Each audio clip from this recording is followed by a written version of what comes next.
Ahmedabad municipal નોકર મંડળ દ્વારા પ્રતિક ઉપવાસ વિવિધ માંગણીઓ રજૂ કરાઈ. ફાયર કર્મચારીઓને 8 કલાકની નોકરી આપવા સહિતની માંગણીઓ સાથે વિરોધ કરાયો. અમદાવાદ મહાનગરપાલિકાના કર્મચારીઓની વિવિધ માંગણીઓને લઈને મ્યુનિસિપલ નોકર મંડળ દ્વારા પ્રતિક ઉપવાસનું આયોજન કરવામાં આવ્યું હતું. આ આંદોલનમાં મોટી સંખ્યામાં કર્મચારીઓ જોડાયા હતા અને તેમની પડતર માંગણીઓ પર સત્વરે ધ્યાન આપવા માટે તંત્રને અપીલ કરી હતી. આ વિરોધ કાર્યક્રમ મહાનગરપાલિકાના કાર્યાલય નજીક યોજાયો હતો. મ્યુનિસિપલ નોકર મંડળની મુખ્ય માંગણીઓમાં અમદાવાદ મ્યુનિસિપલ કોર્પોરેશનમાં ચાલી રહેલી કોન્ટ્રાક્ટ પ્રથા નાબૂદ કરવાનો સમાવેશ થાય છે. આ ઉપરાંત ફાયર વિભાગના કર્મચારીઓ માટે 8 કલાકની નિશ્ચિત નોકરી આપવાની પણ માંગ કરવામાં આવી છે.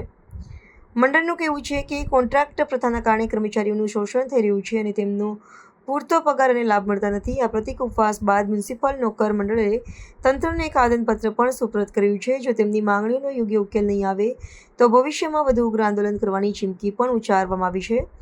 આ મુદ્દે તંત્ર દ્વારા આગામી દિવસોમાં શું પગલાં લેવાય છે તે જોવું રહ્યું.